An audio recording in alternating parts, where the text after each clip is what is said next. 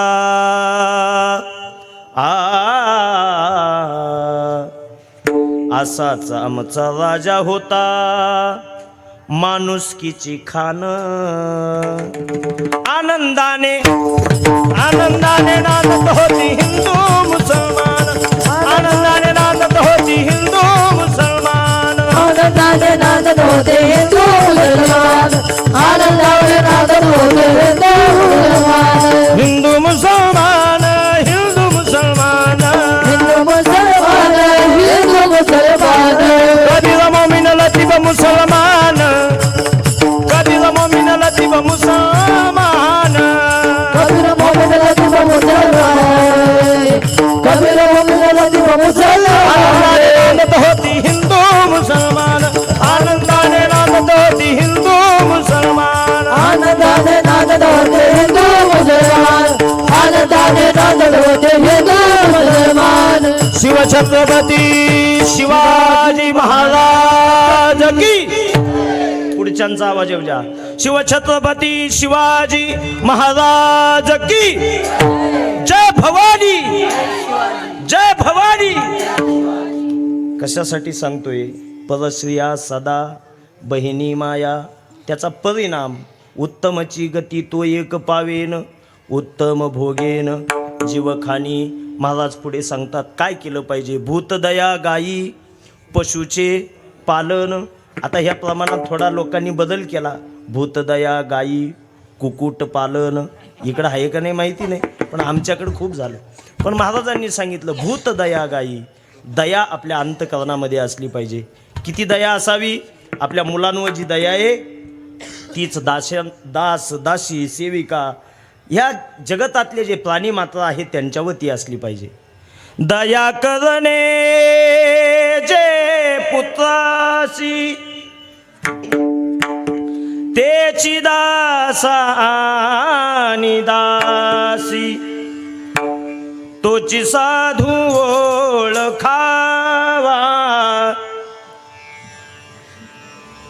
देवते थेची जाणावा.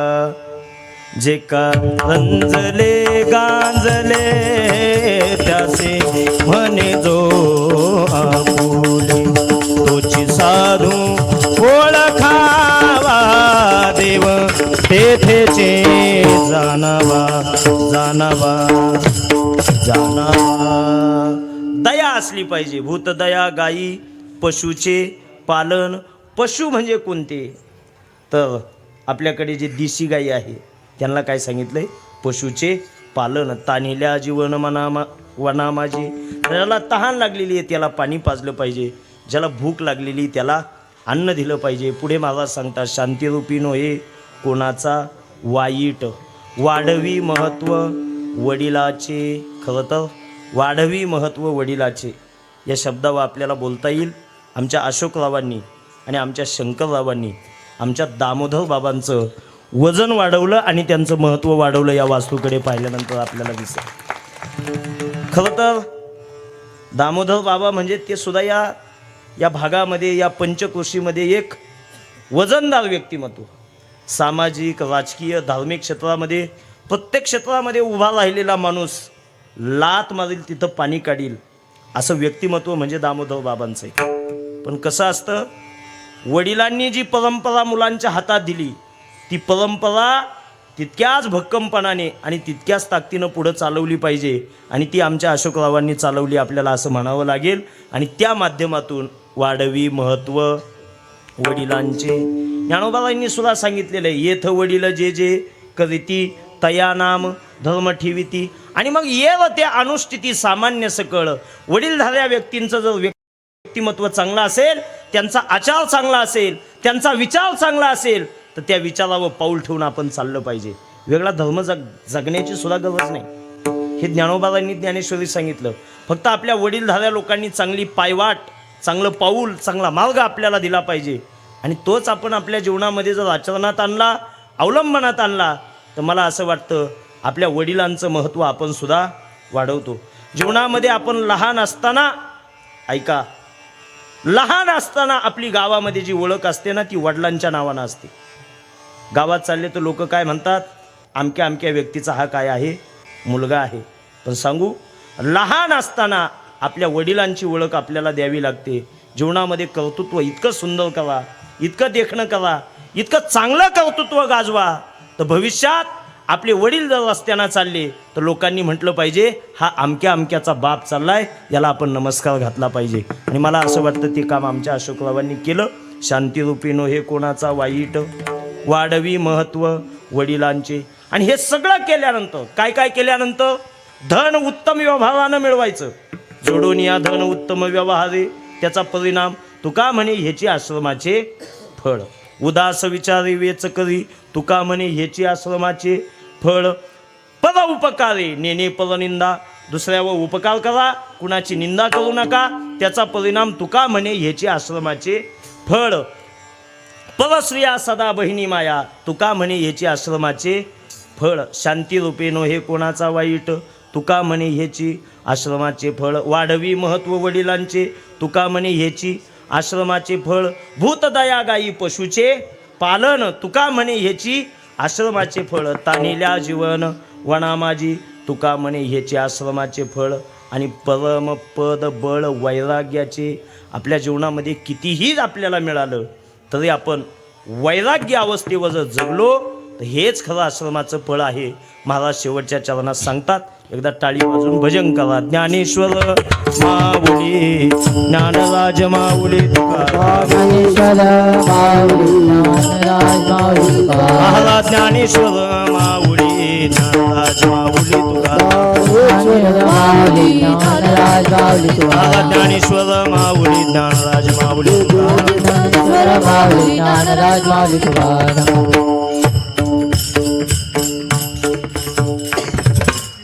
बंदावणे कुटुंबासाठी हा अत्यंत आनंदाचा क्षण आहे. शिवालय नावाची वास्तू त्यांची सज्ज झालेली आहे. आज ब्राह्मण देवतेंच्या उपस्थितीमध्ये आतमध्ये होम हवन, वास्तुशांतीची पूजा संपन्न झालेली आहे. या वास्तुशांतीमध्ये ईश मंडल असतं, मातृका मंडल असतं, पितृका मंडल असतं. बरेच लोक ती पूजा पाहायला गेले आणि ते सगळं मांडलेलं पाहिलं का लोक म्हणतात, वा वा, तांदळाचा कलर खूप चांगला आहे. कारण आपलं सोचच तिथपर्यंत असते नाही का. एखाद्याला गाडीबद्दल विचारलं, कशी वाटते गाडी, ते म्हणतात चांगला कलर आहे. याच्यापेक्षा जास्त काही सांगता येत नाही. पण ब्राह्मण देवता तिथं ईश मंडल मांडतात, मातृका मंडल मांडतात, पितृका मंडळ मांडतात. आणि त्या माध्यमातून ही वास्तू शांत करण्यासाठी, इथले काही दोष असतील तर ते नाहीसे करण्यासाठी पूजा केली जाते. आणि त्याच निमित्तानं पुन्हा नामसंकीर्तन असतं, हे भजन असतं. का बरं हे भजन आहे, तर जगामध्ये असा एकही दोष नाही का जो नावामुळे जात नाही, देवाच्या नामामुळे जात नाही. आणि म्हणून मला सांगतात, तुका म्हणे हरती दोष, आनंदाने करती घोष. आनंदाने देवाचं जर भजन गायलं तर जगातले सगळे दोष निवारण होत असतं. आणि म्हणून आमच्या अशोकदादांनी या ठिकाणी हे भजन कीर्तन आपल्या नियोजनामध्ये, आपल्या वास्तुशांतीमध्ये या ठिकाणी आयोजित केलं. पुनश्च एकदा त्यांचे आभार मानतो. पुढे बसलेले आपण सज्जन मायबाप सर्वांचे आभार मानतो. आमच्या संगमनेरमधील महर्षी संदीपानी गुरुकुल, आमचे सर्व हे विद्यार्थी आणि स्वतः मृदंग महर्षी राम महाराज पवळ या ठिकाणी पखवाज वाजवण्यासाठी आहेत. एकदा टाळी वाजवून त्यांचे पुनश्च एकदा आभार माना. गायनाचार्य महाराज मंडळी, गणेश महाराज गीते, करण महाराज वाघ, आदित्य महाराज गाडे. आणि खरं तर आमच्या या सगळ्यांचं जॉईनिंग करण्याचं, वेल्डिंग करण्याचं काम ज्यांनी केलं ते म्हणजे आमचे रोहिदास महाराज. रोहिदास महाराजांसाठी एकदा टाळी वाजवून त्यांचे आपण आभार मानूया. अत्यंत गोड असं नियोजन या ठिकाणी केलं. खरं तर या कुटुंबानं काय कमवलं हे जर आपण जर या वास्तुशांतीच्या निमित्तानं जर शोधायला गेलो, पाहायला गेलो, त्याची चिकित्सा करायला गेलो तर लक्षात येईल 4 वाजल्यापासून तर कीर्तन चालू होईपर्यंत सुद्धा लोक जेवणाला थांबत नव्हते.